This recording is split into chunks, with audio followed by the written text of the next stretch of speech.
rise for the Pledge of Allegiance, which will be led by Councilwoman Jones. Allegiance to the flag of the United States of America and to the republic for which it stands, one nation, under God, indivisible, with liberty and justice for all. I will actually ask everyone to please remain standing. That one of the things that we like to highlight is the importance of including around 30 minutes of physical activity in your day every day. And experts recommend that if you include around that time frame, that it greatly reduces your risk towards chronic disease, which makes up about 70% of our healthcare funding across the United States, almost all of which can be preventable through some attention towards nutrition and inclusion of 30 minutes of activity every day. So we like to highlight that by just doing a little activity here amongst us. And we're going to do a fairly simple one that if you just raise up on your tiptoes and then come back down, then gets you a nice little calf stretch in there, calf workout. Something that you can include if you have a desk job during the day too, something easy to do without having to go and break a sweat that helps you get that 30 minutes in.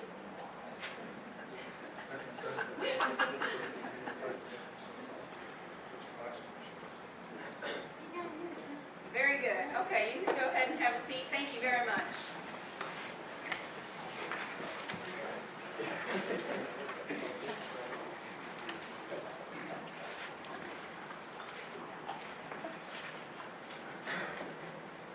Will the clerk please call the roll?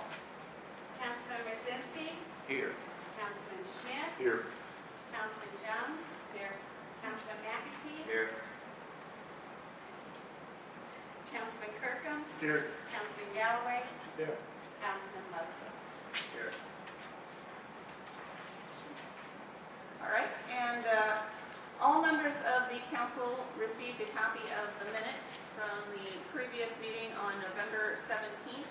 At this point, I would take a motion to approve the minutes as submitted. So moved. Second. I have a motion and a second. Are there any corrections, additions, or deletions to the minutes? Hearing none, all those in favor, please respond by saying aye. Aye. Any opposed, nay. The minutes are approved as submitted.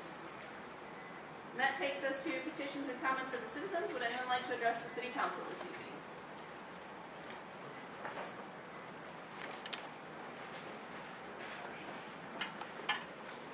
Good evening. I'm Earl Miller, and I would like to thank the city, pardon me, and anyone who was involved in the Santa Parade this last weekend. We had beautiful weather and lots of people involved, and I want to thank everyone for the grading and improvement to the chalet. It was warm, it was painted, it was decorated, and we had lots and lots of children and adults who came and enjoyed it. And it's a wonderful thing to have in this city. Thank you, everyone involved. And I want to thank the newspaper and the radio for their, that's twice, one more and I'm out, for their coverage and their advertising of the event. Thank you very much. Oh, thank you. I believe that the Chamber of Commerce came together and invested a substantial amount in the upgrade of the chalet. Would anyone else like to address the city council this evening? Anyone else like to address the city council? Hearing no comments, then we'll close the public comment section and move on to standing committee reports. And I'll start on this side with Councilman Leslie. Your Honor, the Airport Authority will meet on December the 10th at the airport at 5:15 p.m. That's all I have at this time. Thank you. Councilman Galloway? Police Merit Commission, we had 17 patrolmen took a promotion exam, and they filled 4 positions, and we have 2 left to fill. And Police Merit Commission will meet Tuesday the 9th at 2, and zoning Tuesday the 9th at 7. Councilman Kirkland? The traffic, the traffic commission meets tomorrow evening at 6 p.m. at police headquarters. And then the park department meets, park board meets next Wednesday, the 10th at 6 p.m. at park headquarters. Councilman McAtee? The code enforcement did not meet last, but will meet on the 29th. Councilwoman Jones? Commission met November 19th. They approved $22,000 for the holiday properties preliminary worksite contract pay, and also approved $11,205 for the removal of the asbestos at 618 Lincoln Way. And they also approved a resolution on the initial form for lease to launch the infrastructure and all the projects. And bid will meet next Monday, December 8th at 5:15. Thank you. Councilman Schmidt? I've got nothing to report other than I believe the UEA will not be meeting in December. Thank you. Councilman Rosenstein? The Fire Merit Commission will meet on the 3rd at 6 o'clock at Fire Station 1. And the school board will meet on the 8th, which is next Monday, but they are moving their meeting to the LaPorte High School cafeteria for that meeting. All right, then that concludes our standing committee reports, and we'll move on to a presentation. We're happy to welcome Senator Jim Arnold, who's going to give us an update on things that are happening at the State House.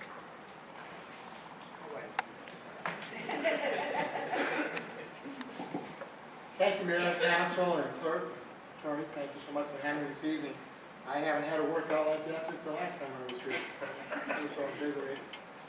I want to thank you so much for the opportunity to come down here tonight, spend a few moments with you. It's part of my district tour that I try to visit with every city council and every town board at least twice a year, once after the summer session study finished, and also after the legislative session. So I want to thank you for giving me just a few minutes tonight to talk a little bit about a couple things that I think that you want to be probably aware of and kind of watch what's coming up in the new session in 2015. First of all, I want to start out by saying that a lot of people don't understand what a summer study committee is. So I thought I'd better start out by just making a brief explanation. A summer study committee is a committee that's put together, it's already a standing committee, but it's put together in the summertime to study pieces of legislation that either were filed and didn't get heard during the session because the author of that respective legislation said, I think I want to pull it back and have a summer study session on it and allow people to come in and testify for or against it to see what the success chances are of it going forward. Or you can file a resolution on anything and ask the Legislative Council to have a summer study committee of the respective issue that you're interested in pursuing. And that's what summer studies are. We've had a number of them this year. There's like 21 committees that met. They call them summer study. We started usually in August. We finished up by the 1st of October. So I want to start out by saying that I had the pleasure of being invited down to the governor's office back on November 17th. Spent about an hour and a half with Governor Pence talking about this issue of what's coming up this session, where he stands on respective issues. And Governor Pence is going to unveil his 2015 agenda about Wednesday of this week in Indianapolis. So we didn't get the full discussion of what he's fully going to be pursuing during the session. But we did have the opportunity to discuss with him a few things that are concerned me. And I will say this, one of the things that I was very concerned with the fact that the governor stopped almost cold in his tracks the pursuit of $80 million coming back for pre-K education for our school system. And I was pointedly asked him directly if that was a political decision. He said no, it was not. And my question is that if we don't pursue it, because he wanted to watch the pilot program that we adopted this year go forward to see how successful it is. If we don't pursue it, how long is going to determine if the pre-K program is successful or not? And if it's not, or if it is, are we going to be able to pursue that $80 million at a later date? And the governor didn't know at this time whether we would. But he did assure us he's putting another $10 million in the budget for a line item for pre-K as we move forward. Now, we've already had $10 million approved for this year.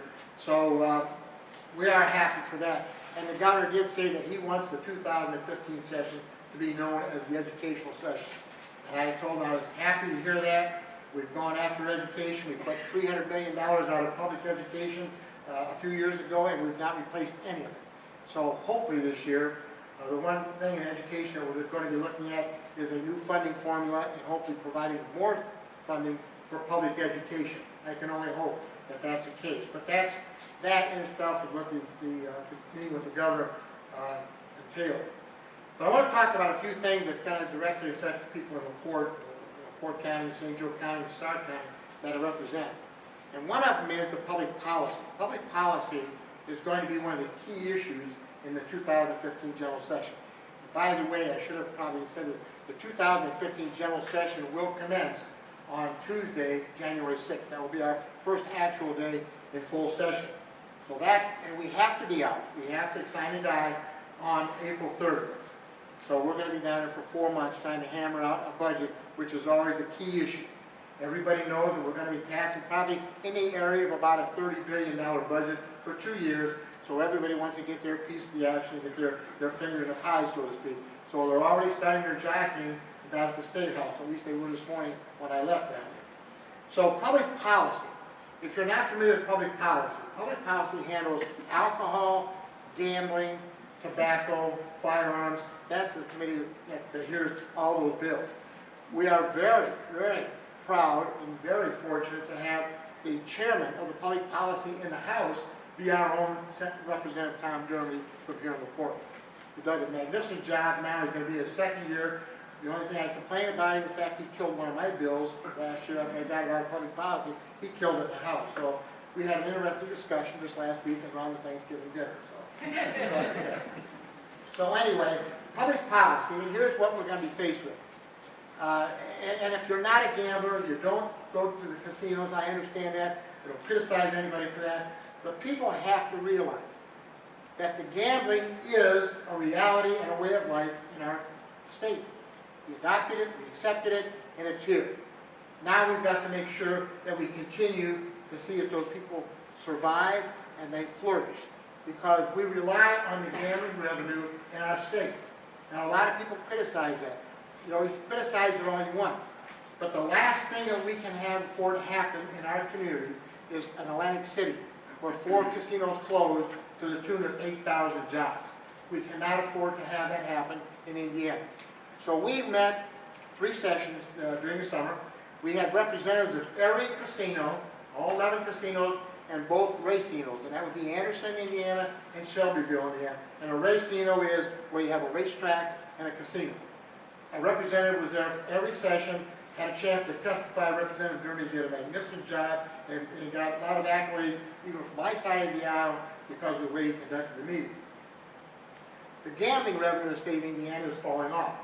We lost down about $90 million from projections, what we thought it would be, because of not only the outside competition we have, Illinois, Ohio, Michigan, and soon to be probably Kentucky, but because of the fact that people don't have the revenue, don't have the income that they had at one time to participate in the gambling. And their gambling revenue has fallen off, but the tax revenue that we rely on is also falling off. So we've got to find ways to think outside the box and think of ways to make sure that our casinos, and I always quote Blue Chip because that's my hometown in Michigan City, we've got to make sure that these casinos continue on. We've got to make sure they continue to flourish after the millions and millions and millions of dollars they brought into our community. And LaPorte County is the recipient of a lot of those tax dollars. So we listened to casinos about the problems they had, and here are just 4 ways. And keep this in mind. All the things I talked about tonight that came out of summer study committees, these are only discussions. They're not set in stone. Nothing has even been proposed yet. This is only discussion purposes. I mean, people think, last time I put on a presentation, I had one of our locals call up and was really critical of me about what I'm proposing or what I'm doing. I'm not doing anything. I'm telling you what was discussed down here. There still has to be a bill proposed. The bill has to go through the entire process, either in the House or the Senate, and it has to switch houses, pass there before it ends up on Governor Pence's desk. So these are only proposals and things that we're looking at. Number 1, we're looking at the possibility of changing the admission tax. Every time a person goes into that casino, or any casino, whether they gamble or not, they go through that gate, it's a $3 admission tax that the casino has to pay to the state. Every penny of that $3 goes to local developmental agreements, to LaPorte County, to LaPorte, to Michigan City. Every casino has an agreement. So every time you go through that turnstile, whether you gamble or not, and just go in there to talk to somebody, go out and go back in again, that's $3 every time you go through there. That casino has to pay, towards local development agreements. We're looking at ways, because it's really drawing on their revenue that they have to pay them. We're looking at ways to perhaps alter that admission tax in some way to assist the casinos as well as keep our local development agreements as well. These are things that we're trying to think of and how we can help them. Along with that is, very few people probably realize if you go to a casino and they give you a free night in the spa towers, or they give you $5 free play, they have to pay tax on that whether you use it or not. They're taxed on that. And that's free play tax. Right now, we're able to give each casino a $5 million exemption, up to $5 million. They're exempt from paying tax on that, but after $5 million, they have to pay taxes on it. And that's draining casinos as well. So we're looking at that as well. We've also been hearing about land-based casinos. Right now, the Majestic Star over in Lake County has 2 boats out there. They want to build a land-based casino. We are suggesting that they allow the land-based casino because it's going to mean more jobs, it's going to mean more revenue for the state of Indiana. The only stipulation would be, if this would pass, it has to be built on the footprint of the current facility. They can't take let's take the Majestic Star. One of the real irritation points over the years with the Majestic Star has been the fact that they wanted to take their casino and build a land-based casino out on I-94 and I-65. That won't happen. If we allow land-based casino, it would be with the stipulation it has to be built on the footprint or right on our property, right next to our current casino, and they have to have owned that property prior to July 1st of 2014, which means that land has to already be owned by them prior to July this year, or they can't build it. That's a stipulation to keep the land-based casinos there. And finally, the other thing is that we've discussed, the racinos. Racinos in Indiana are not allowed, by statute, to have live dealers. If you go in and play poker, you want to play craps, or whatever the case may be, you're playing electronically. There are no live dealers. They want live dealers at the racinos, and we suggest that that be allowed. That will help them out. It will create more jobs for them. It will create more income. When people come in, and I don't particularly play craps or play blackjack or whatever, but people want to come in and talk to a live person dealing their cards to them, and not a casino chip or a computer chip dealing to them.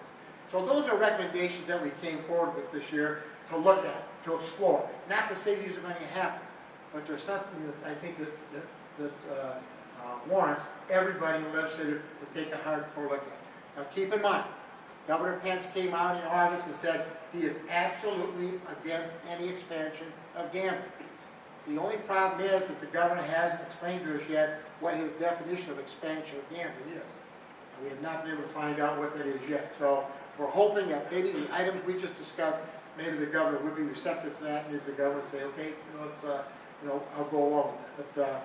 But, of course, if the governor wouldn't go along with it, it still passes, there's still such a thing as a veto, we could probably override it. That's so far down the road now, we don't even talk about that. The only other thing that comes up every year in public policy, it's going to come up again this year, we're trying to work out some kind of agreement, and that's Sunday sales of alcohol. Every year it comes up, every year. It doesn't receive a hearing, comes back again the following year. It's over and over and over again. I'm in favor of bringing that forward, bringing it up for a vote, up or down, and let's move on, because I've heard it the last 7 sessions I've been in the legislature, Sunday sales of alcohol has been there. It's time that we either bring it on the floor, vote it up or down, and move on. Right now, we're one of only 2 or 3 states in the United States that don't allow alcohol sales on Sunday. So that's going to come up again. So Representative Dermody is going to play a very important part of that in the House, and being a ranking member in public policy in the Senate, maybe we can work some kind of agreement out there, we can hear something that everybody can benefit from. So enough said on that. I'm going to talk to you briefly about transportation. We have lost tremendous amounts of revenue because of the curtailing of driving going on in the state of Indiana, because of the constant cost of upkeep and new construction of roads in Indiana as well. We have lost gas tax revenue. As you well know, we pay 18 cents a tax on every gallon of gas we use in the state. Now that was passed back in 2003, so we haven't touched that now going on for about 12 years. It's been 18 cents. It's time that we're going to have to look at some new ways to raise revenue. Our revenue is drastically falling off. You know, Mayor, I don't have to remind you the heat you're getting because of the roads in La Porte. And I tell people, we haven't been good to the city. We haven't been good to the town. The money's not coming back. We don't have it downstate right now. We've got to think of ways to replace lost revenue and generate new revenue. The governor of Michigan was just on TV tonight. They're going to double their gas tax up to 43 cents in the next 4 years. to generate money to pay for their road repair. We've got to do something. We've got to do something. You just can't build these infrastructures and think they're going to last forever. They've got to be maintenance. They've got to be maintained. So we're looking at different ways to probably enhance, or possibly enhance the gas tax revenue and the bridge repair. You've got to, again, think outside the box. What does that mean? Could look at a gas tax increase. You know, it could be 2 cents, 3 cents. It may be a nickel. I don't know. I'm not the one that has a bill offered. Nobody has a bill offered this time. But that's one of the things we're looking at to enhance revenue is possibly raising the gas tax. Here's the problem you have in raising gas tax. A lot of people now are thinking into the future and buying electric cars. Electric cars don't use gas. They don't pay gas tax. But electric cars use our roads and they still drive just like cars do and they cause wear and tear on the roads. So they're looking at, and a couple states have already adopted this, they're looking at a user's tax. If you have a gas, if you drive an electric car, you could be prorated on the miles you drive and taxed accordingly to the miles you drive, which would go into road maintenance. Again, only thinking outside the box, looking at this. But people cannot use our roads, cause wear and tear on our roads like anything else, and not have to pay for it. It's only fair that they should have to pay their fair share. Also, one of the things that we did do starting this year is we took the Indiana State Police, and very few people ever realize it, the Indiana State Police operating budget, which is a total of about $180 million to pay the troopers on the road, their equipment. We took the entire operating budget of the Indiana State Police out of the road tax. That's where it used to be funded from. We took that out of the road tax and put them under the general fund. So now their operating budget comes out of the general fund, and that money now will be earmarked for road maintenance and road repair. That should help us out somewhat as we move forward. So we were looking at different ways and different ideas, believe me. And I'm open to any comments that you may have, you know, as far as that goes. There's going to be some ethics legislation. And quite truthfully, it's a long time overdue. We're going to have some new ethics legislation coming in the legislature this year. Don't know what it's going to be yet because the Speaker of the House, Speaker Bosma, has said it's going to come out of the House because that's where the so-called scandal came out of this last year. And subsequently, they want to put an ethics bill together in the House and send it over to the Senate. And I think what you're going to see is it's going to call for more intricate and detailed information involving individual legislators, what kind of holdings, what kind of accounts they have, what kind of interest they have in respect to their banks. Now, you were going to file for your election, you're going to fill out that little sheet of paper that we fill out downstate. I authored that bill 3 years ago. It was probably got it through because you fill out the same type of paperwork now when you file your candidacy that I fill out. And if it changes downstate, and I have to, we're going to file another bill to make sure you fill out the same paperwork as we have to fill out. I'm a strong believer, as ranking member of the Ethics Committee, I'm a strong believer that, hey, I have no problem opening up my accounts, what I own, I have holdings in and so forth, my accounts. I have no problem with that whatsoever, and I think anybody who wants to put their name on the ballot, wants to be elected, needs to be accountable to the people of the state of Indiana, no matter what the capacity is, and they should fill out the same paperwork. So the ethics bill, we don't know what it entails yet, will come out of the House. A couple of things real quickly here. The State Board of Accounts, and I see there was a big article in the paper yesterday, the State Board of Accounts is having a real issue. People come in and do the audits of the books. Teresa, you're well aware of the State Board of Accounts. They're having a real issue. They don't have enough field examiners. They're way behind in their work. I met with the new State Board of Accounts director about a month ago and talked to him. He said, we've got to have either more inspectors or we're going to have to look at different ways to fund the State Board of Accounts and their business. And here's some of the things they brought up. Number one, they're looking at, they pay $45 a day, is that correct? They come in and they charge you $45 a day to audit your books. They're looking at upping that to about $175 a day. Or they're looking at the fact that we're drawing all the audits and you have to hire a private audit to come in and do it. And I have no idea what that would cost. Probably in the area of about $150 an hour for them to come in here. And we're talking, in some counties and areas, we're talking hundreds of thousands of dollars that they would come in and have to charge to do a private audit. And you have to have it done by statute. So we're looking at various ways. When I talked to Paul Joyce, when I met with him, I'm a big believer. It's our obligation, it's our duty. We need to hire more field examiners and have it done. Or the fact is, they may only go to one audit every 4 years. One audit every 4 years will come in, unless you're at risk. You have problems in the past, they could come in and they could do an audit then. Otherwise, they would come in possibly every 4 years. These are all things you're just looking at right now. So, for my way of thinking, I'd rather see the state fund them, give more examiners, keep it on a yearly basis to look at and hopefully find any mistakes. And finally, I just want to talk, there was one committee called the Environmental Affairs Committee that's only looking at, there was no recommendations even came out of the committee, and that's new standards for septic systems and sewage disposal. They didn't come out with any recommendations, it probably won't happen, anything probably won't happen this year, but they're looking at the possibility of new standards. We've had a tremendous issue with the Environmental Protective Agency in the state about the way the sewage disposals are operating, about the way septic systems are operating.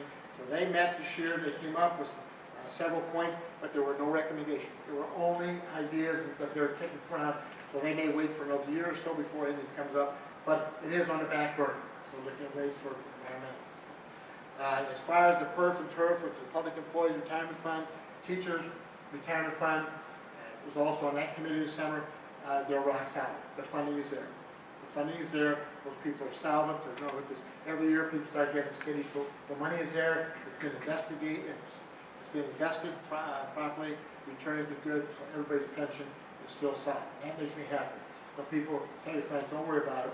We got the money. I don't know what's in store for the cities and towns. Hopefully nothing. Hopefully they'll leave you alone this year, but I'm sure they're going to come up with something.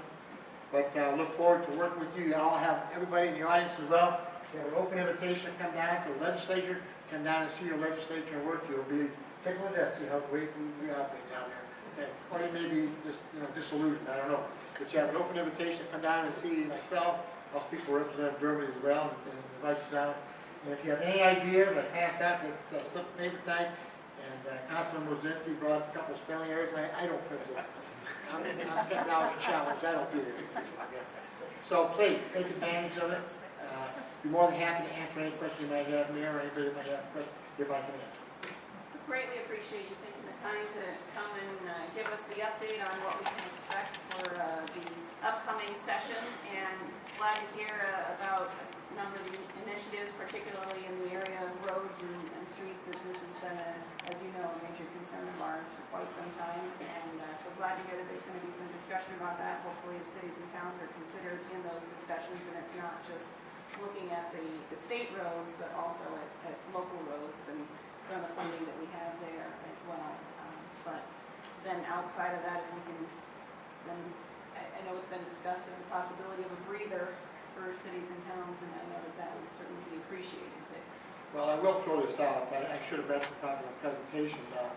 Senator Tim Skinner, who is my roommate down in the Senate, last year when the budget passed, we added an additional $200 million this year, and an additional $200 million after the first of the year, once the budget committee looks at it and makes sure it's there, for road maintenance.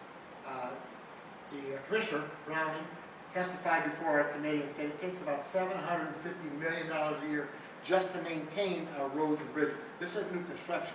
This is just to maintain it. And they're falling way short. So we appropriated an additional $400 million above the budgetary appropriation. Senator Skinner proposed $10 million be taken out of that and strictly earmarked for cities and towns and roads, and it was defeated. We couldn't get that out off the Senate floor. well, I know that many of the mayors have appreciated the effort that went towards putting a little more money towards local roads and streets. As you talked a little bit about PERF is solvent, glad that that's the situation there, but a number of the cities that the increase that they got in roads was then taken away from what was required to make sure that PERF is solvent, and so it then almost becomes a wash. So, different pots of money, but Sure. that's sort of the situation. But glad to hear that the conversation is coming up, and really appreciated your participation in the opportunity that we had a number of mayors that gathered in LaPorte a couple of weeks ago to meet with a number of regional state representatives and state senators, and State Senator Arnold was very good to be there, as well as State Representative Downey, and very good discussion was had. And so very much appreciate the working relationship that we have, that I always can count on you to be able to talk through things during the session, and really appreciate that. But I don't want to dominate it, so if there are council members that have questions for State Senator Arnold. I do have one question. When you go January 6th, excuse me, do you have an agenda for the whole session? Or is it sort of day by day after that first few days? No, we have our calendar already for the days we'll be meeting. Monday and Tuesday, the same as Senate and House are the same. Monday and Tuesday we're in session. We have committee meetings in the morning, session in the afternoon. Wednesday is committee meetings all day. Thursday, committee meetings in the morning, session in the afternoon, and we're done. Friday, Saturday, Sunday, we come home. Those are the days. Now you're talking about an agenda? No, because right now bills are being drafted. Bills, we haven't even opened the filing period yet. The bills haven't been filed, so we don't know who's filing what at this point. So we don't have the agenda. The agenda is printed up day by day. Once the bills are filed. And remember, once a bill is filed, it's assigned to a committee. That committee chairman has sole power whether he's going to hear that bill or not. We'll have probably anywhere from 1,200 to 1,400 bills filed. And the committee chairman decides which bill he wants to hear. If he doesn't want to hear that bill, it may be the greatest thing in the world, but if the chairman doesn't want to hear it, he doesn't have to hear it. And so, it's a case of just trying to work together and put the politics aside and start working what's better for people of Central down here. One brief question. You mentioned in your talk that the police budget, state police budget, was going to be swallowed up by the general fund. It's already out. 180 million. 190 million. Who loses that in the general fund? If they're absorbing 180 million, someone's going to lose out. Do you have? No, we got 2.2 billion surplus right now. Nobody's going to lose anything. That's all when that was taken out, that's all compensated for by projections of income. They figure out what's really projected income: road fuel tax, gaming and tax, personal income tax, corporate income tax, sales tax. That's all projected. Nobody's going to lose that. So they foresee doing that for the future. The state police budget, it's out. It's out. That will never come back. I just wonder if someone was going to lose out. That's all. In case you don't realize, we don't operate at a loss at the state government. That's not good government. They're shaking their head, yes. Can you give us a little bit of information or which way you're leaning towards it? The toll road, Consortium that we're looking at, I know the county commissioners are on board. I don't know if the county council is behind them, but does that take state action too? Would you be involved in that? I would hate to sit here and kind of voice my one way or another because I want the transportation committee. It hasn't come up. We've had discussions in the hall with some of the other legislators about it. I've had discussions with some of my fellow office holders over in other counties about it. It sounds good. I'm still not understanding the whole thing, how we can do this and operate at such a great thing. And the state couldn't do it. We brought one in and they couldn't do it. And so I don't know if they can do it. I'm not a figures man. I just throw this out to you. I pulled over my committee assignments, got my committee assignment the other day, and I'm now on the Insurance and Financial Institutions Committee. And I called down and I said, I don't even do my own banking. Lauren does the banking. How would you put me on this committee, So when it's time to talk about figures and millions and that, I kind of steer clear of that. They're going to have to show it to me. I'm not going to say it can't be done, but you know what? They're going to have to show me. I know you started talking about some of the gaming laws, and you had mentioned like the $3 tax that they pay in and out. Admission tax. And it didn't dawn on me to where, being, after attending a lot of functions at like the Blue Chip, where I would see people walk back and forth and maybe enter the casino suite. So actually they're paying that tax $3 times. Some of them $3. 3 times. $3.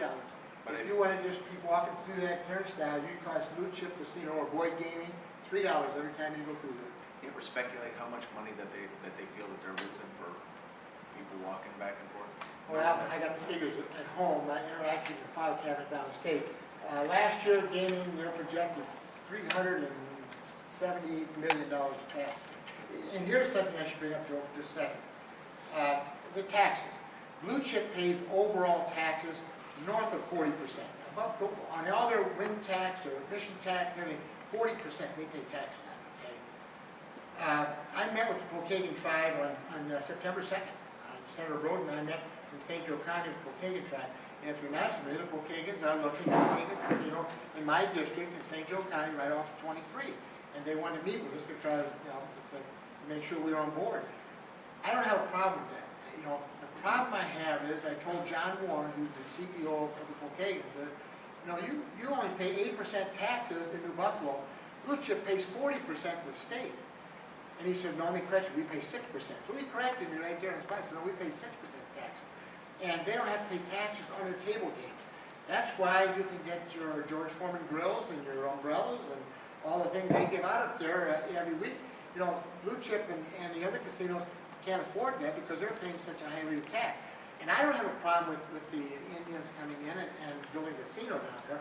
All I told John Warren was, I don't have a problem you coming in. They're going to build healthcare facilities down there. They're going to build educational facilities. They're going to build housing facilities. Those are the first three things along then the casino. And I don't have a problem with that. But I want to make it fair, you know, that they pay their fair share of taxes. And when I said that Blue Chip pays 40%, now you just told me you pay 6%. He said, well, I suggest, Senator, that you work on the state and bring theirs down closer to ours because we're not going to pay that much. And you can't make it. The thing that you have to remember about the Indian casinos, they don't operate under the state gaming budget. They operate under the United States Department of Interior and the Bureau of Indian Affairs. They don't operate under the state. If they want to build a casino on their land, you can't, you know, once they get the approval from the federal government, you can't stop it. So they're good people to work with. They're really sound citizens. They give a lot back to their community, but we want to try and get our fair share for the state as well. That's all. It's just that it's a fair agreement to make sure we get our fair share.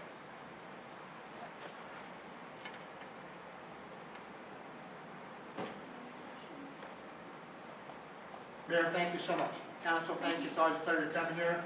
I will see you again, if not before, but I'll see you after session. We come back and talk about all the wonderful things we do for you.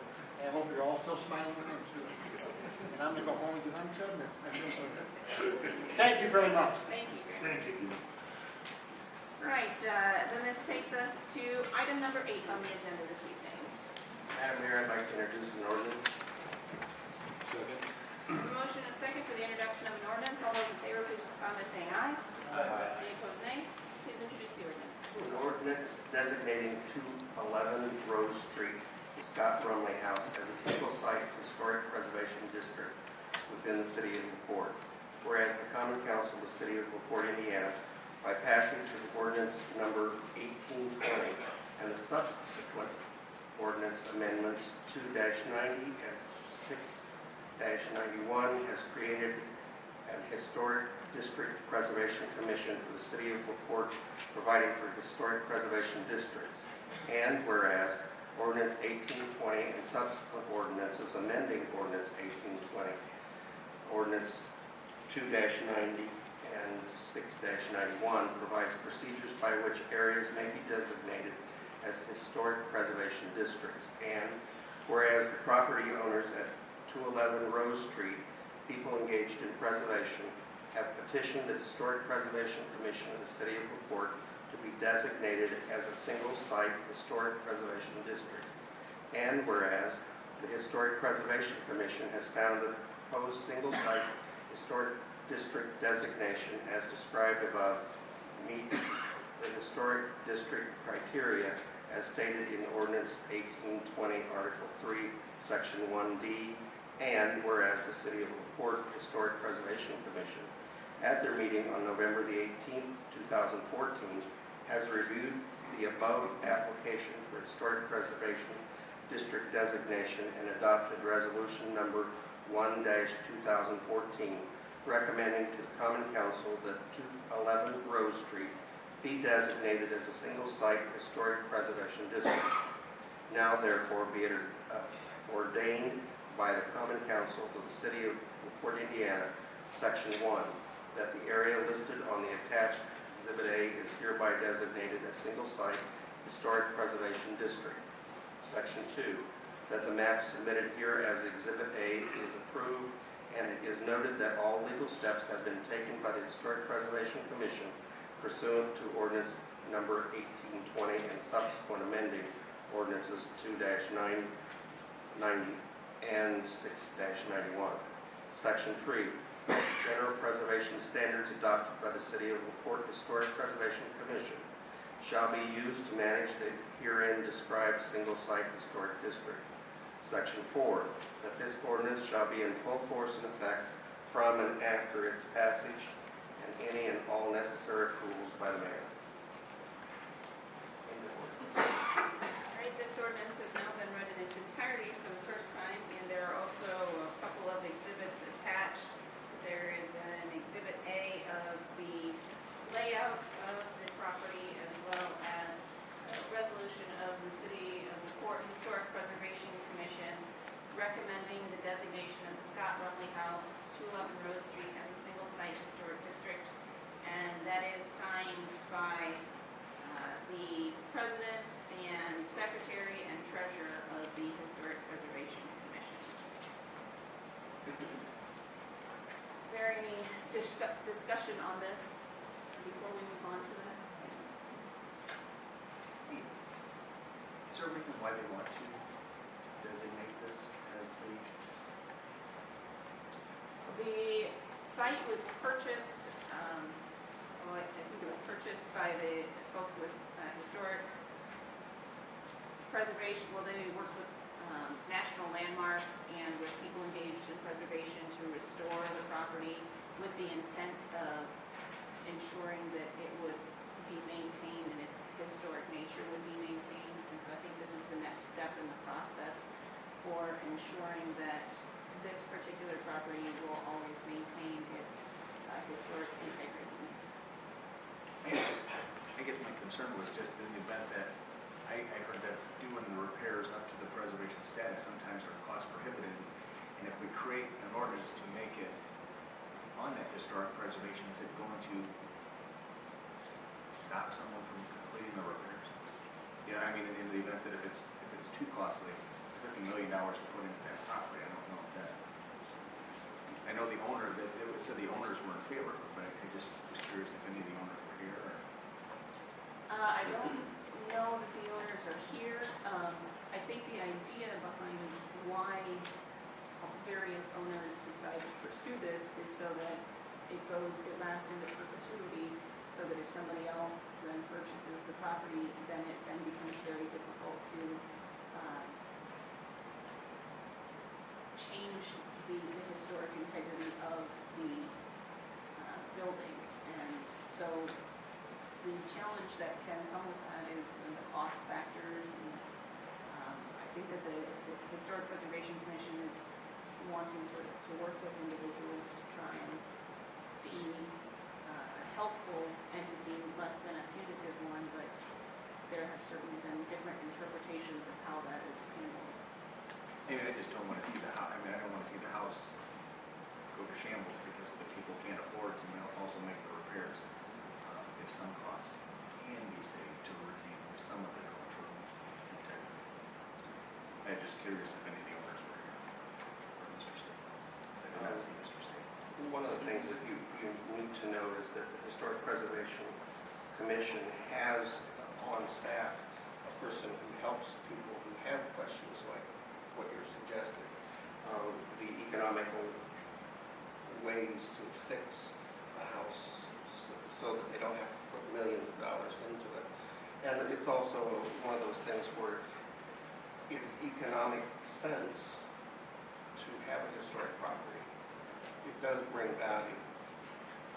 It also allows, like the mayor said, protection against the possibility of tearing it down and making a Wendy's or 7-Eleven or whatever. It doesn't stop them from doing it, but it requires them to think a little bit before they do. And we do have, as a matter of fact, we've already published an ordinance that does allow de-designation if that becomes a problem.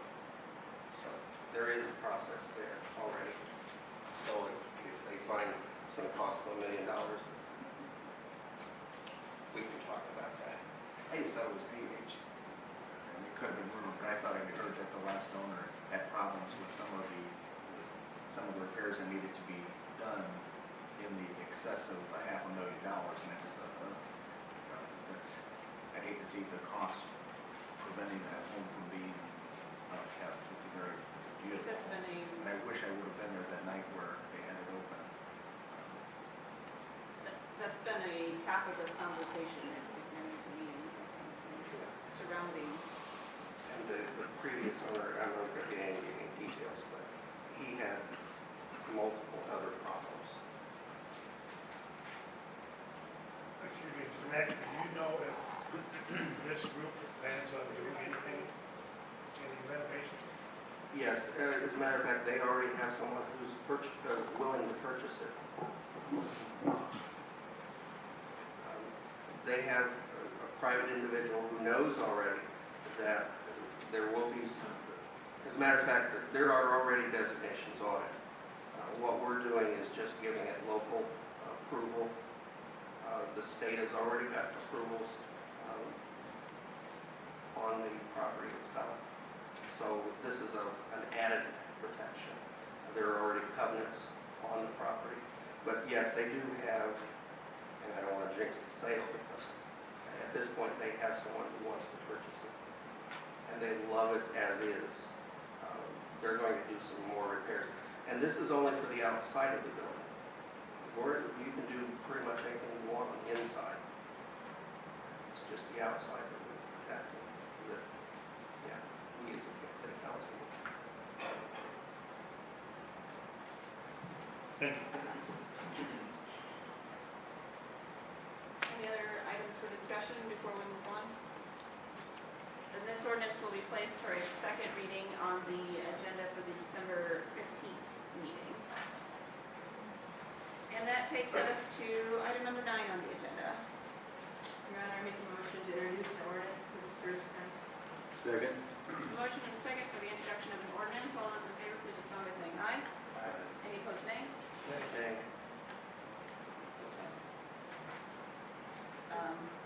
McAtee, Galloway. I ain't gonna make, Huh? I said make. I'm aye. I'll call for a roll call. Thank you. That's Councilman Rosinski. Nay. Councilman Schmidt. Aye. Councilwoman Jones. Aye. Councilman McAtee. Nay. Councilman Kirkham. Aye. Councilman Galloway. Nay. And Councilman Lustig. Aye. 4 ayes, 3 nays. Please introduce the ordinance. An ordinance establishing a complete streets program for the city of LaPorte.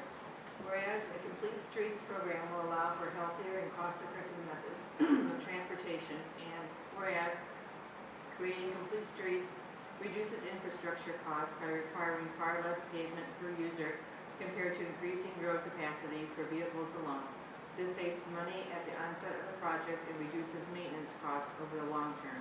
And whereas the Common Council of the City of LaPorte would like to improve the quality of streets and sidewalks to assist the residents of LaPorte and make walking and bicycling more convenient. And whereas improving streets and sidewalks will provide increased access to jobs, retail, and schools. And whereas a well-designed network of complete streets will provide benefits and safety to the community and its residents. Now therefore be it and is hereby ordained by the Common Council of the City of LaPorte, Indiana, Section 1. A complete streets program is hereby adopted to ensure that all aspects of transportation needs will be reviewed before final street designs are approved. An outline of the program is attached as Attachment A. Section 2.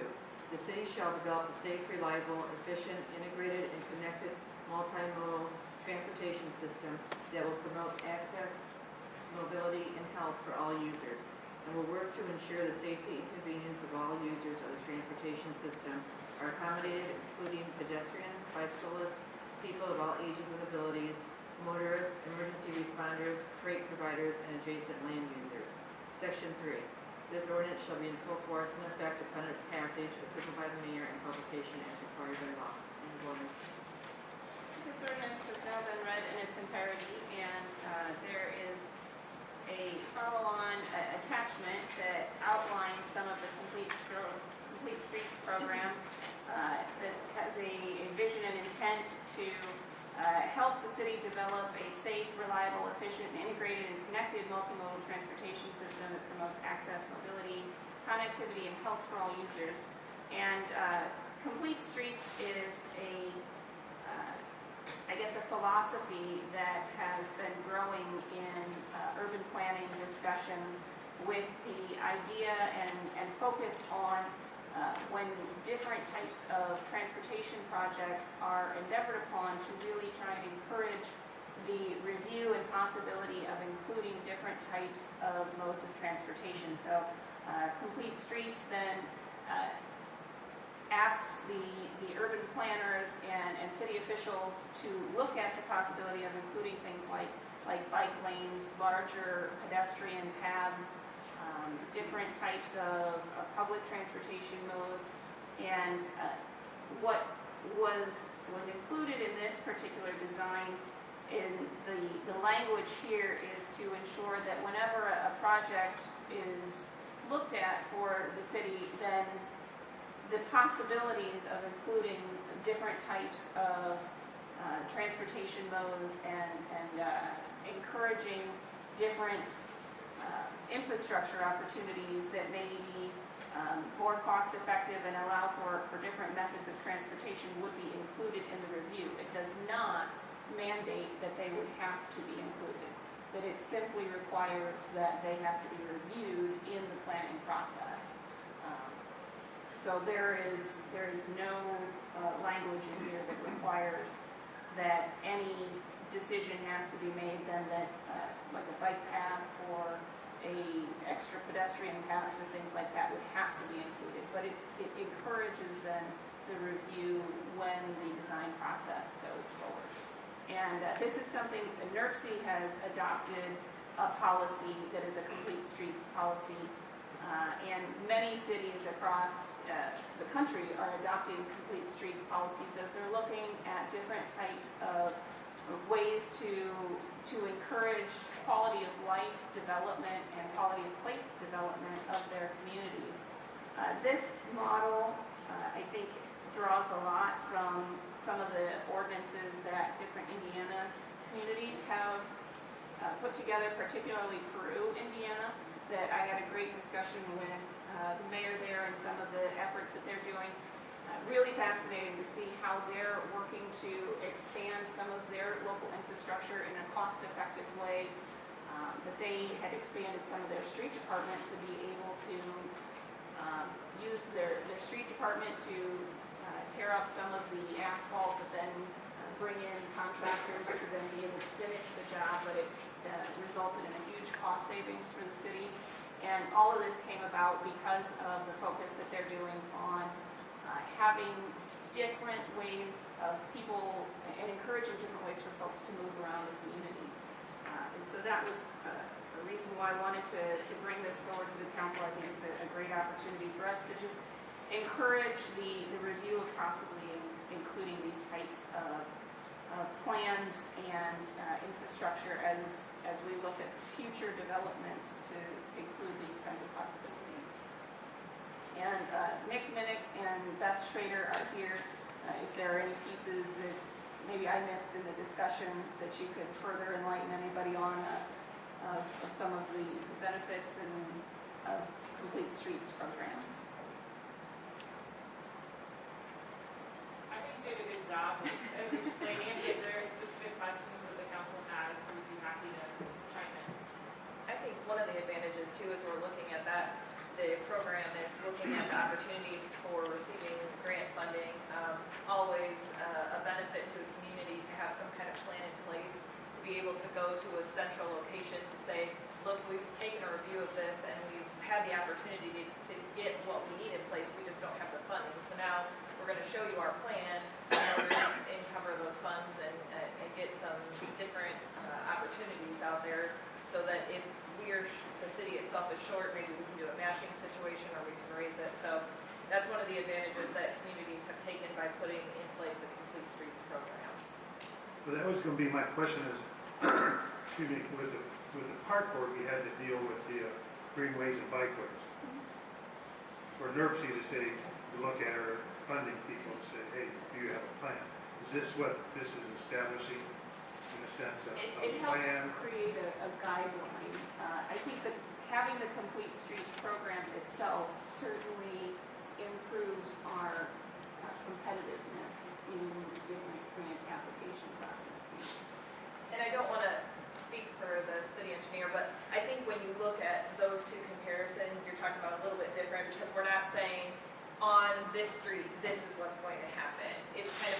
guidelines, and I think the engineer can talk a little bit more as to what those plans would be when the opportunity came about.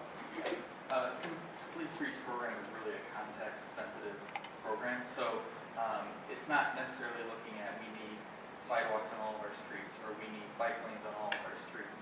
It's looking at how is the street used, what are the traffic counts, what is the speed limit, and taking it street by street, project by project to say how can we accommodate all users.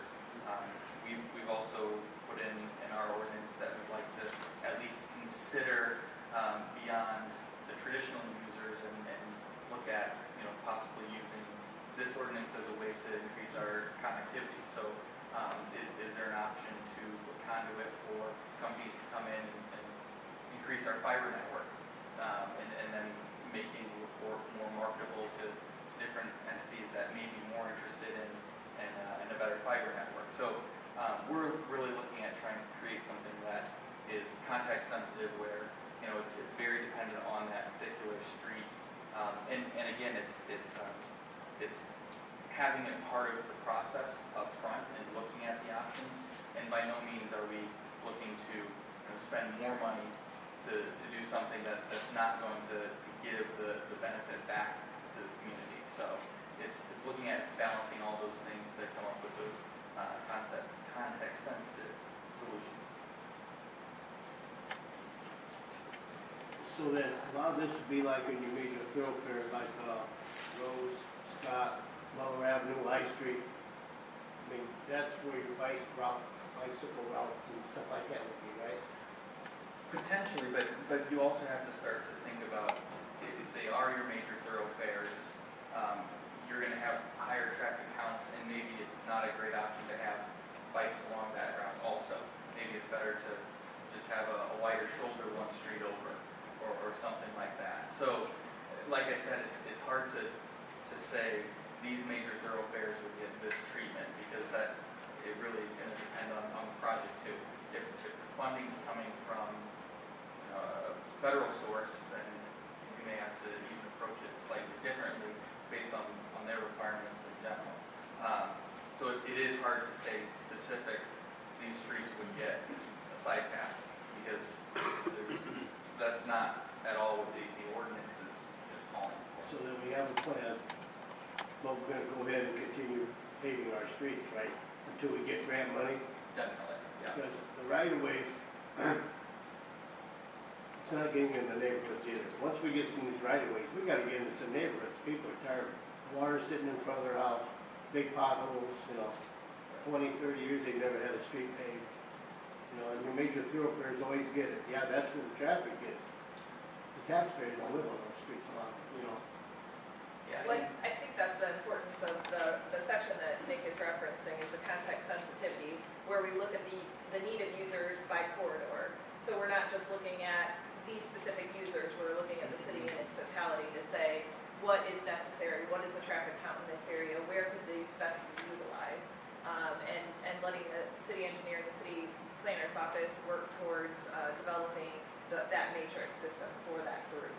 What this does overall is it sort of broadens the scope of what the review process is going to be when you're looking at any of these particular infrastructure projects. And so as you're looking at different maybe road projects, then you're looking to think about, is this the right context for pedestrian paths or bicycle paths? And maybe the answer is no.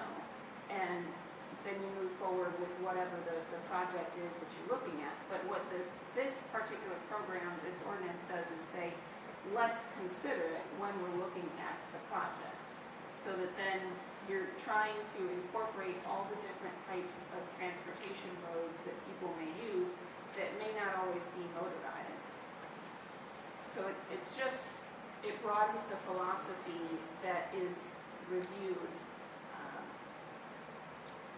with all of the different infrastructure and specifically with street programs, so that then you're incorporating different ideas. It doesn't force you into having to pursue any of them, but it requires you to at least consider it.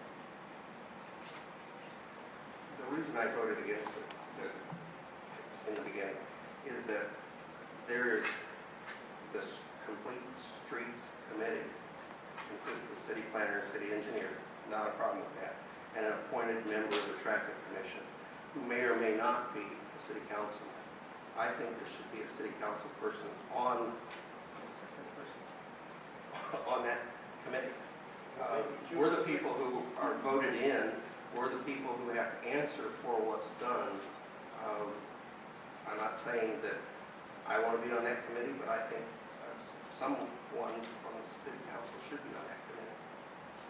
Well, that's certainly a conversation that can happen. So I guess I'm glad that we got to this point so that then we can have that discussion. And I think one of the things when I sat down with the city planner and the city engineer to kind of consult on what members would be best served on the board, we took into consideration that there is a council member that sits and represents with the traffic commission. The traffic commission being the board that decides, when a street is safe, when it needs a stop sign versus a yield sign, those kind of initiatives. So that's why we decided that the traffic commission, because it controls and is a majority of the users with the streets, and what kind of necessities are coming out of the city. They hear a lot of citizen complaints. That's where people usually know where to go, and so that's why it was determined that that would be the best opportunity. And I'm not saying that that shouldn't be, but I think we ought to, if we're going to have somebody, an appointed member of the traffic commission, that should be the city council person who's on that committee, or add another person. Well, and the other piece is that this is under the exceptions program. And so when you're having an exception, then it's saying, I don't want this process to consider different types of transportation. But there is a complete, I'm sorry, I interrupted. I do that a lot. Complete Streets Committee is a committee, whether it's under exceptions or not. And I beg the difference. I believe that most of the residents believe that if they've got a complaint, they're going to take it to their councilman. Predominantly their ward councilman first, and then they're going to come to one of the council at large. They should be on that committee because they know their wards more than any of the people on the traffic commission. We passed 2 ordinances that were passed by the traffic commission that they spoke to none of the residents that were affected, and then we've had to go back and rescind 2 ordinances. I think as a starting point, and if there was some consideration, the council people should have been on the original. One was the one-way street, and then one was another stop sign. 2 ordinances passed. I've got to say also that I'm in favor of looking at things like broadband connectivity, because I've heard from employers, well, I'd sure like to have faster Wi-Fi or faster this or that in town, but there's one running right underneath my street and I can't connect to it. So yeah, I'd like to see something like that involved, but I still think we need to have a council person. I'm not going to give up on that. And again, that can easily be discussed as to whether the person that sits on the committee could be the council member. Again, and I wasn't aware of any sort of ordinances that had been turned down based on recommendations of the traffic commission. So this is why we have the discussion, in order to bring that to our attention and determine whether that might be something that's more appropriate. That's definitely something that can be discussed. Our 5 other commission members of the traffic commission, who's to say one of them wouldn't be appointed, like the police chief or the fire chief? Fire chief probably.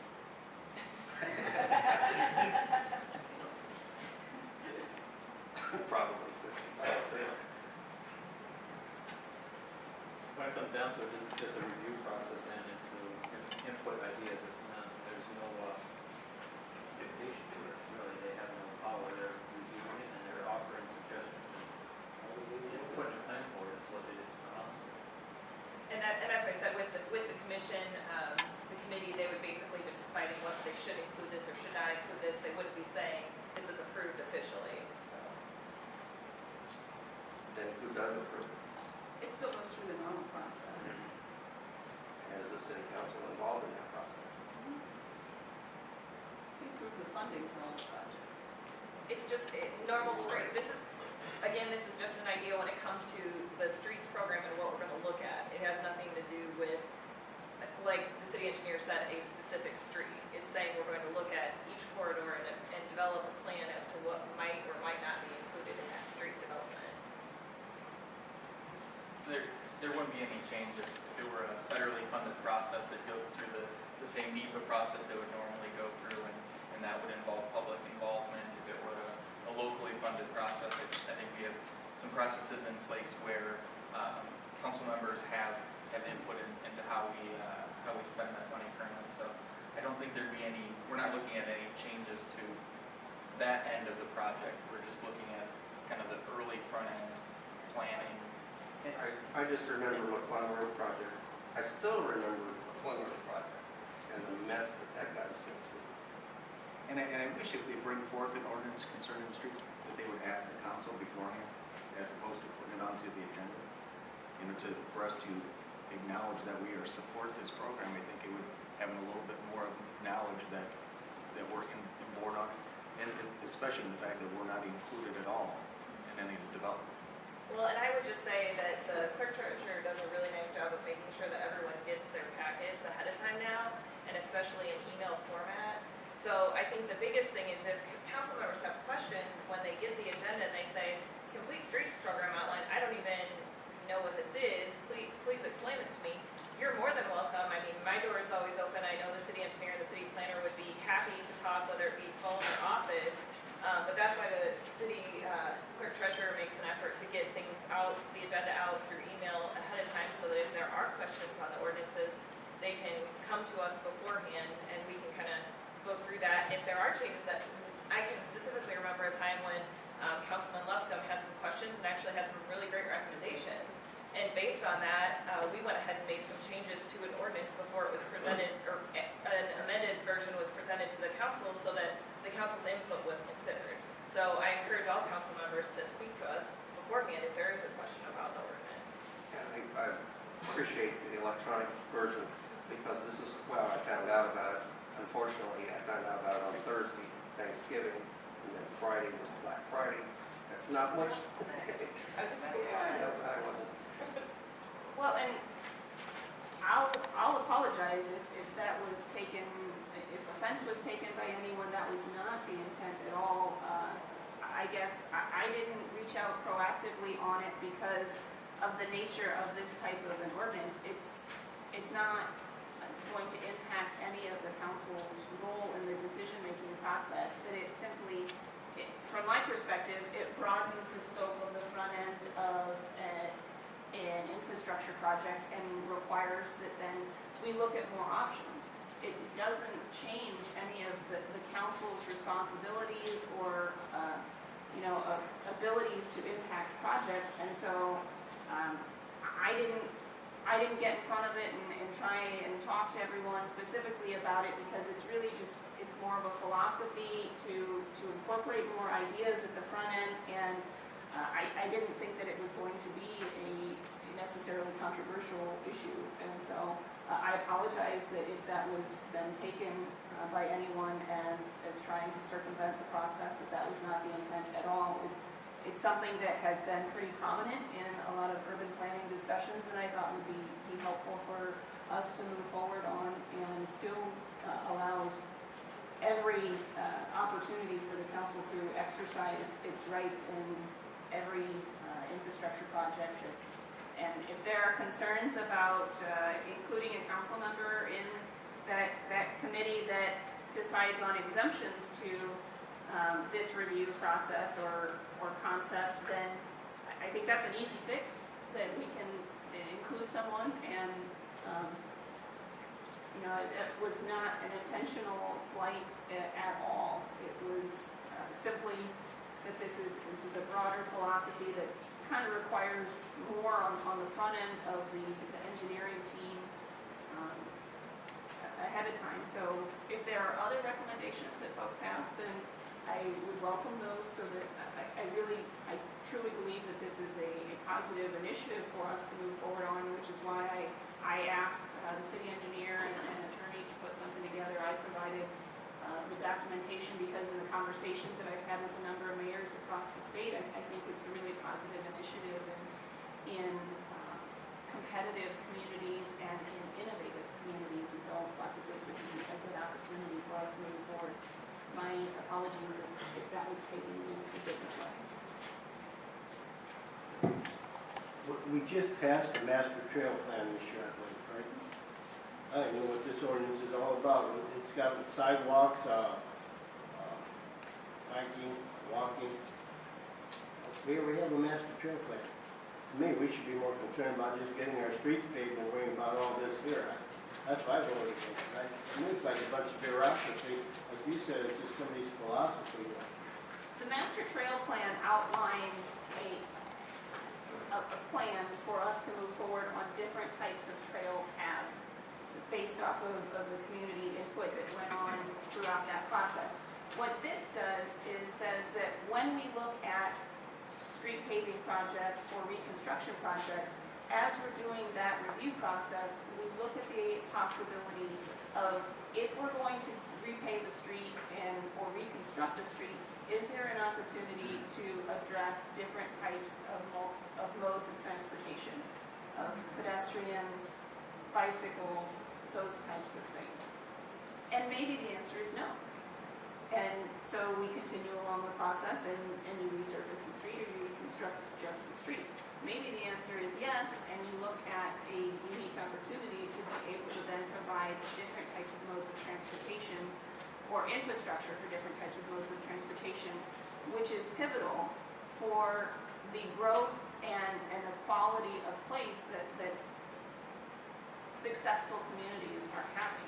That's why I think that there is such an important emphasis on different infrastructure plans for modes of transportation. So then, if you put the extra in, would you wait till you got a grant before you put extra in? Because we're fighting for money now for streets. I mean, we just wouldn't use street money for that, right? But we try to get a grant before we put in the extra? I think when you're looking at the review process of saying, how do we want to address this street? Then you decide, is it going to be in our best interest? Do we think this is the right place to put pedestrian paths or bicycle paths? And then you include that in your model going forward of this is, if we want to do this and it's going to cost extra money, then we need to find X amount of dollars. And then it's included in your overall plan for funding. I think there's a number of instances where you may find that it is not cost prohibitive to go and do this, and you find it a unique opportunity. And so maybe there's even a chance to get different types of grant funding because you're doing a multimodal transportation project that then only provides funding for multimodal transportation as opposed to your single modes of roads. So it's going to vary in the different applications. And not to minimize everything that it's doing, but for example, Transportation Alternatives Program through Federal Highway TAP, one of the extra points you get in your scoring is if you have an ordinance such as a complete streets ordinance. So at a minimum, it's making our projects more valuable in the scoring process for federal funding. Nick, does this also, and I don't see it in here, but that doesn't mean it's not there. One of our problems is that we're going to have to separate stormwater and sewers, sanitary sewers. Yeah. Is that a part of the thought during this process too? It was a thought of mine over the weekend, but it wasn't in here. It wasn't in there? Because personally, I see every street project as an opportunity for a stormwater, sanitary, or utility project, or water for that matter. I know that personally I've been working very well with the Water and Wastewater Department to make sure that our programs are somewhat integrated so that when we're looking at doing a repaving, well, maybe the street has some utility infrastructure that also needs repaired. So do it when we're repaving, and then maybe there's some opportunity for sharing funds for part of that because it's also a utility project. So we're doing that regardless. That's not explicitly stated in this program, but that's something that we're definitely doing because honestly we have to.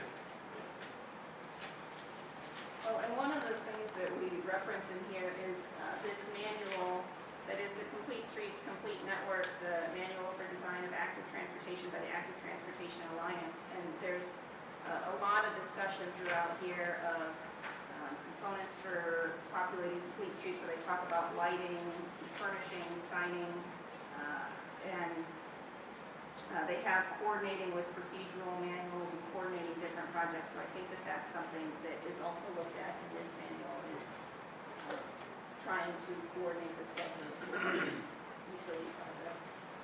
And so, and I know Beth and I have talked about this a little bit, permeable streetscapes and swales and all that kind of stuff is part of this as well. We would love to start including permeable pavements where it makes financial sense to start to reduce that peak demand on our combined sewers. Trying to figure out, does that save us money in the long run versus just separating the system? So we're definitely looking at that in every opportunity we have. We're also talking a little bit with Stormwater about a green alleys program where maybe we can utilize alleys a little bit better for stormwater management. So we're trying to hit it at several angles, and this specifically is more focused on context-sensitive solutions for kind of the different modes, and then additionally we wanted to include the fiber as an option. Because that's a kind of a new mode, information technology mode that a lot of people hadn't thought about previously. It definitely doesn't stop any of the projects that have been discussed. I know wastewater and water are constantly in communication with the city engineer as far as what's needed in different areas. I think the finance committee went out and saw some of the areas that were in need of work. It doesn't put those any lower on a list. It doesn't change the priority level of those needs. So this is just kind of making it an even more in-depth idea of what we can do to make our city streets better.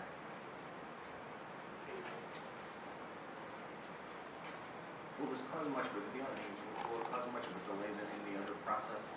Because after speaking with our last city engineer, Mr. Klingerman, he had indicated that he had put in that the roads we were ready to start repaving after the weather broke.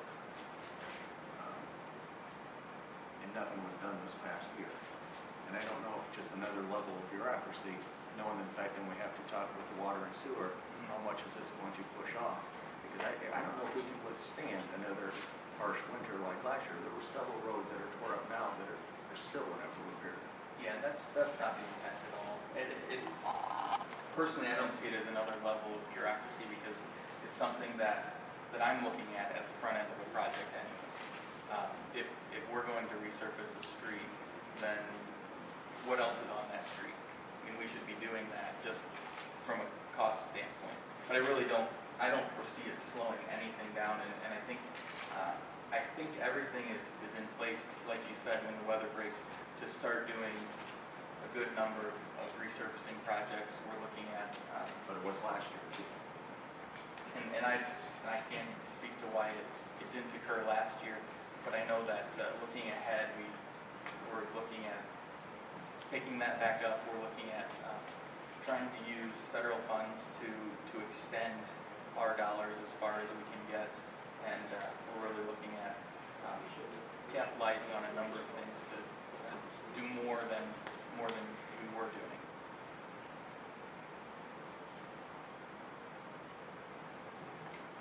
Any other questions on this or discussion items? Your Honor, I'd like to introduce an amendment to this, in that the appointed member of the Traffic Commission would be one of the two council people assigned to that commission. Second.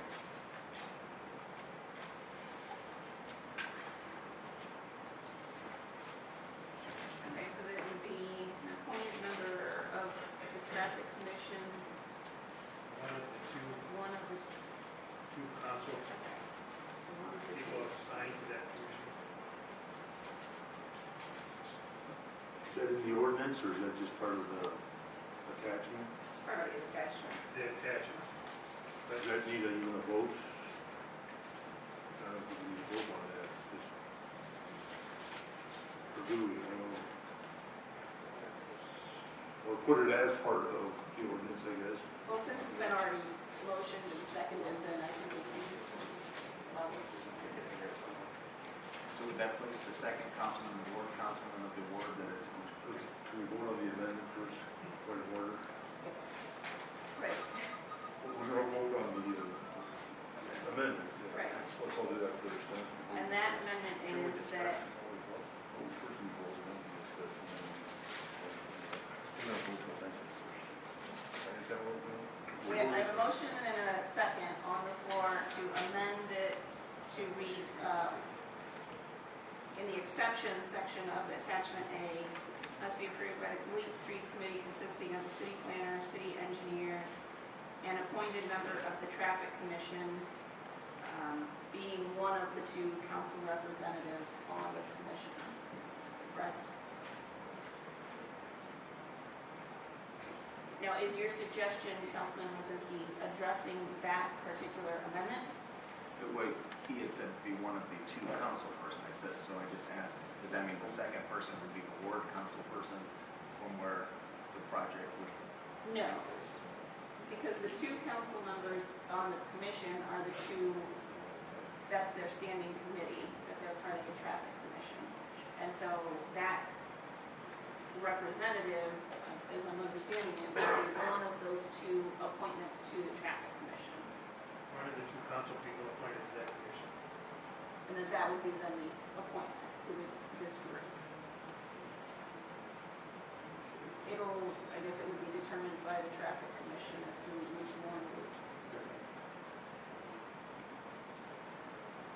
Or is there, am I misinterpreting?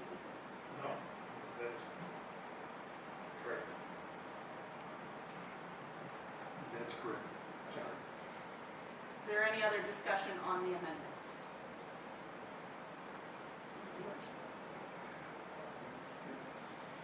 Point of order, we need to make a, you have to vote to amend it first, right? I mean, don't we? You can have discussion on the amendment. So we had to have it, okay. all No, right, you all right. discuss it before you vote on it. Fair enough. And do we need to include, well, we can address how they're assigned in a second amendment if need be. Is there any further discussion on the amendment? Can you review it one more? Okay. So that in attachment A, exceptions, any exception to this program, including for private projects, must be approved by the Complete Streets Committee consisting of the city planner, city engineer, and appointed member of the traffic commission. That member being one of the two council representatives on the traffic commission, and be documented with the supporting data that indicates the basis for the decision. And again, that's for an exception to the program.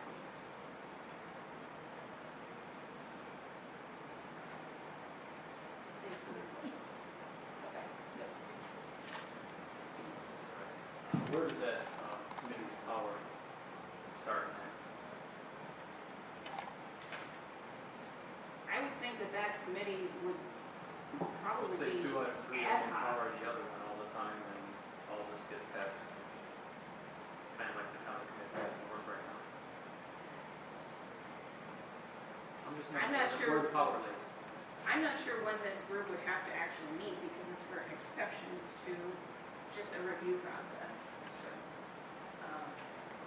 So I'm not sure why somebody would want to be accepted or why a project would want to be accepted because it doesn't, there's not binding power from the Complete Streets program. So why someone would want, or a project should be accepted from the review process, I'm not sure, but it was something that was included. I think And- it's a question that some of us may be wondering. And again, when it came to the committee, I think we took into consideration one of Mr. Brzezinski's points that we didn't want to make it too much of a bureaucracy. We looked at, okay, we don't want 2 and 2 because we don't want there to be a tie and then there'd be issues with there being a tie. But then if we make it 5, are we making it such a bureaucracy that they can't meet because somebody can't be there? So we were trying to keep it at a number that made sense for not too much level of where we're holding up projects, but at the same time there's appropriate consideration given each exception.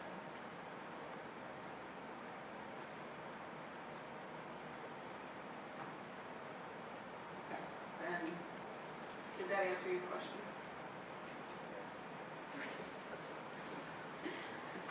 Then I'll go ahead and call for the vote. All those in favor of the amendment, please respond by saying aye. Aye.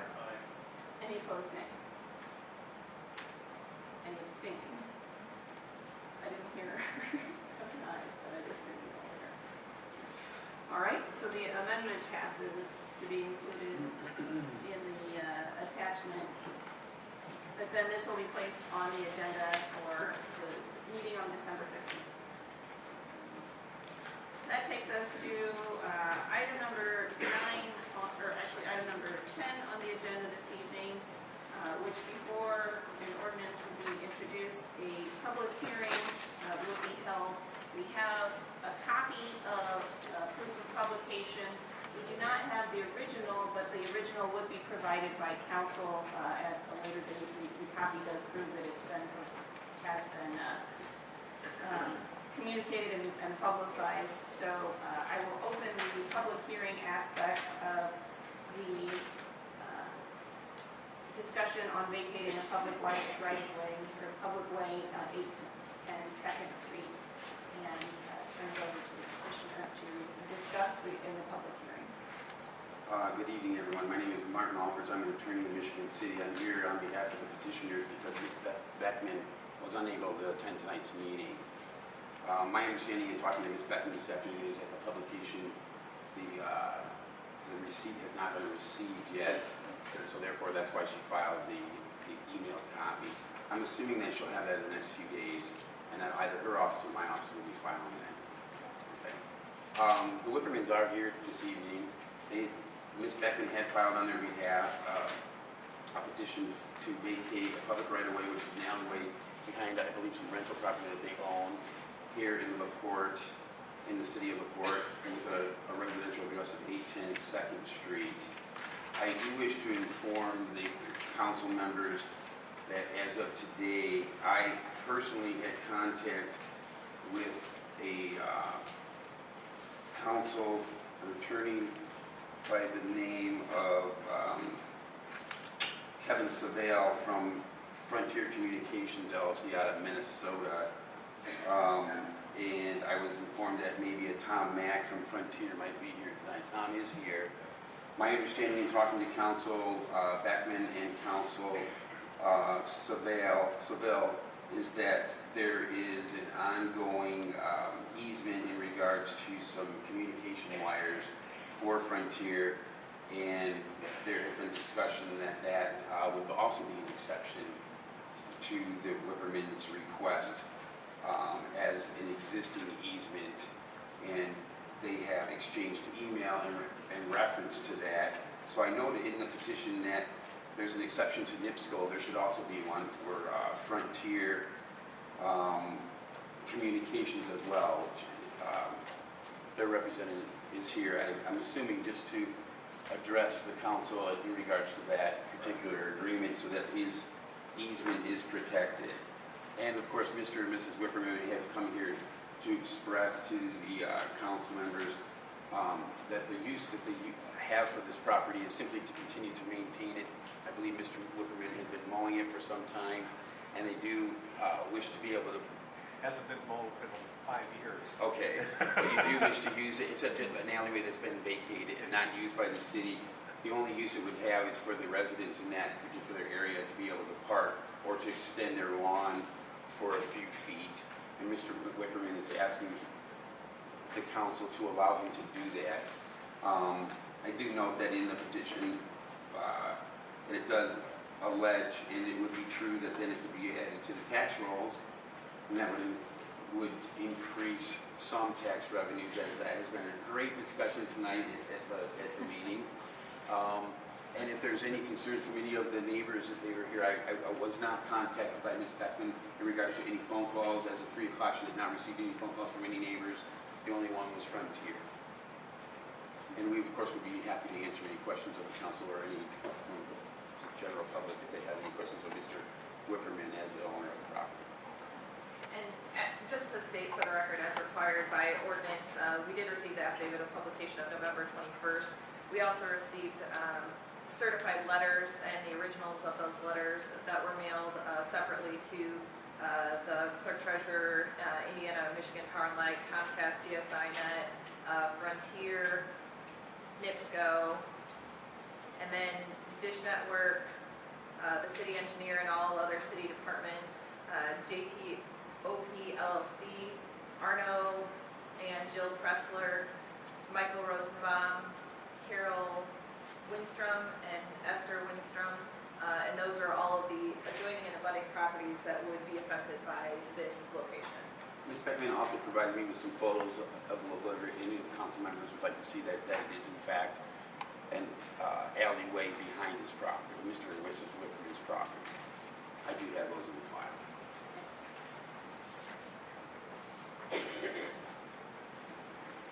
Madam Mayor, members of the council, my name is A.C. Pressler. I live at 208 H Street. The alley is directly behind my property. At current, I mow about half of that right behind my little piece of land there. I certainly have no objections whatsoever to this vacation. I would greatly appreciate it if somebody would clean up part of that. I know the city doesn't have resources to, and I fully support the petition for a vacation, even if it will cost me $2 more in taxes. Thank you. I have a question. You said that both city utilities have been, that there is no water line or sewer line or any of that kind of thing behind, in that alley. Correct. As part of the ordinance that's put in place by the city, it's required that all utilities and different department heads within the city be notified. I was informed by the wastewater director and the water director that they took a look at this property and did not recognize any utility lines being within that property. If they had, we would ask for a similar easement as to what's being requested by Frontier, that there be an easement within the property for our lines. I would also note that in the ordinance to vacate, we did ask the petitioner grant all requested utility easements, just to include that if there were I feel fine with that. Whole alley is cleaned up, but the spot down there they want us to vacate. My block, we take care of our alley, it's all cleaned out. I want to know if we vacate it, are they going to keep it better than what they keep it right now? Because it's a mess. That's the whole point. But Mr. Whipperman can speak for himself if you would like him to address that question. Go ahead, sir.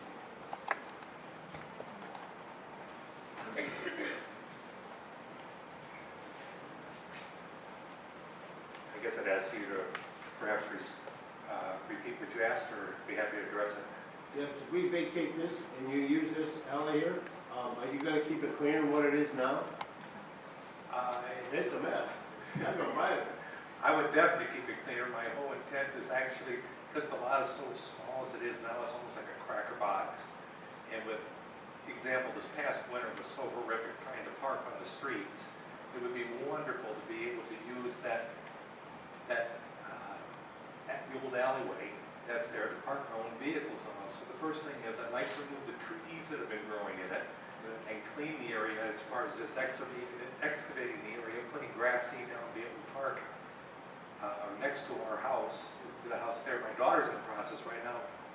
And she moved in back in May. She's in the process of buying the house from me now, so it'll be a permanent tenant, a permanent resident owning the property there now, and so it'll be completely cleaned up from all the debris that's been accumulating over years.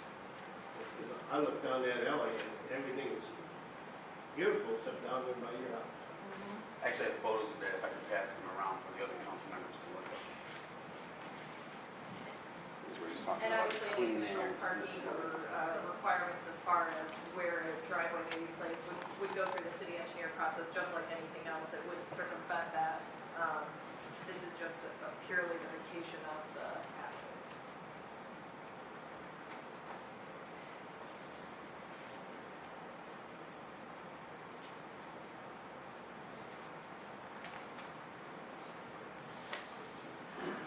Are there any other individuals who wish to speak during the public hearing portion of the meeting this evening? Hi, my name is Thomas Mack. I represent Frontier. Currently on the west side of the alley, we 23 customers, we have 9 on service, so that's why we're seeking the easement petition on this. Other than that, we have no comments.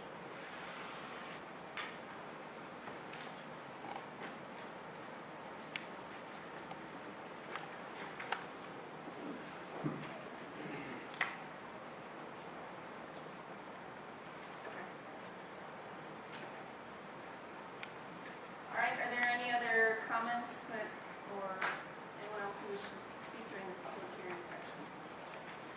Then we will close the public hearing and move on to the introduction. Your Honor, I move the introduction of an ordinance. Second. Motion and a second for the introduction of an ordinance. All those in favor, please respond by saying aye. Aye. Any opposed, nay. Please introduce the ordinance. An ordinance to vacate public way.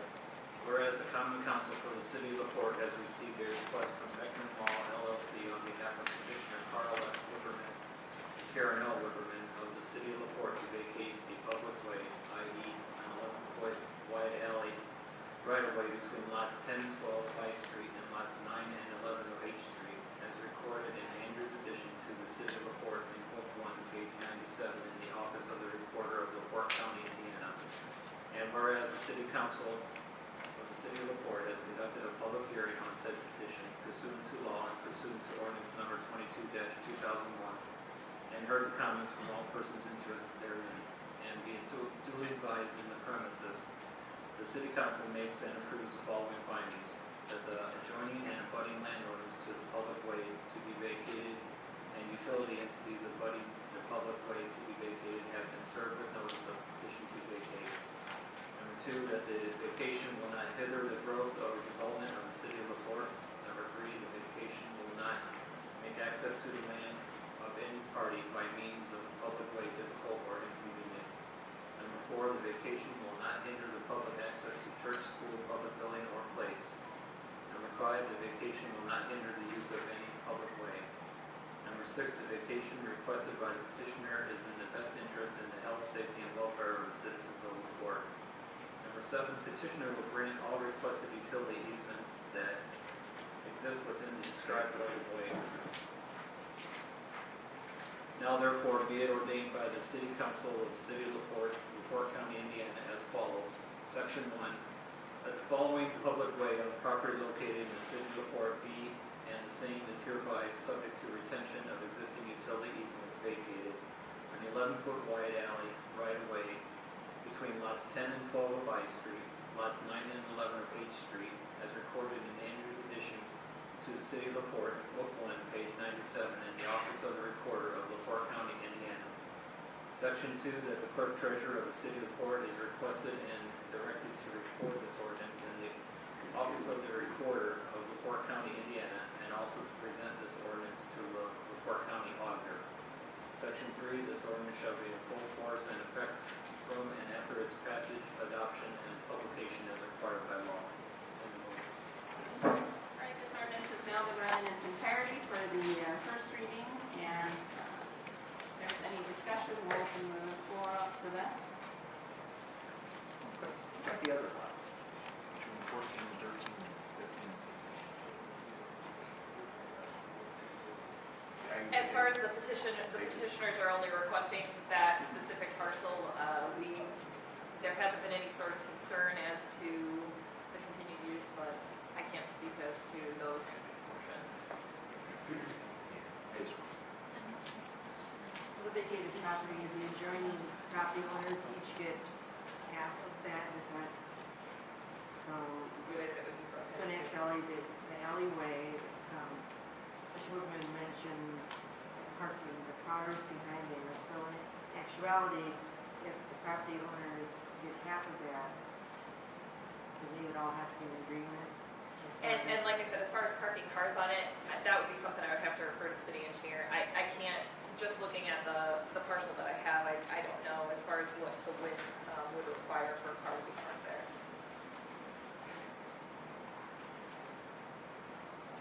Any other questions?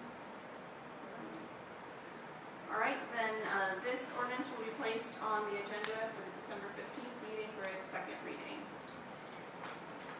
And that then takes us to any other business that may come before the council.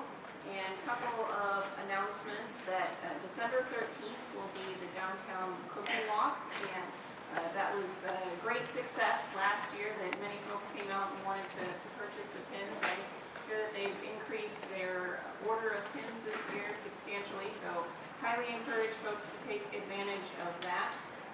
We are planning to do a citywide carol singing event that December 21st will be that opportunity that will gather folks at the Civic Auditorium, and we'll meet at 4 o'clock and then have a plan to distribute across the city from there. And if anyone wants to participate, then all they have to do is turn their porch light on, and then the carolers singing different types of holiday songs can come and share some holiday cheer with folks.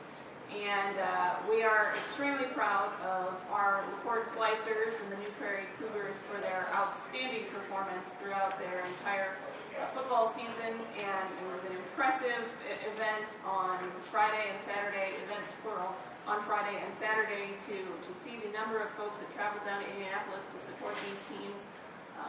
Seeing the sea of orange on Saturday was just a really remarkable opportunity. All of the support that the community has offered these schools and the teams and the players has been tremendous. We're excited to be able to support the players as well, that we're working on putting together some massive thank you cards to be able to present the teams with, and those will be up for everyone across the community to be able to come and sign these for the players, that then they'll be presented to each school, that there will be 2 cards that folks can sign that have both schools on them, so that each has a lasting recognition of what this season has meant to these communities. And I think that it's a great way to be able to share our appreciation for all the work that they've done and how proud we are of them for having made it to the state championship. And I think those are all of my announcements. Are there any others? I'll make a motion to adjourn. Second. Motion and a second. All those in favor, please respond by saying aye. Any opposed, nay? We are adjourned.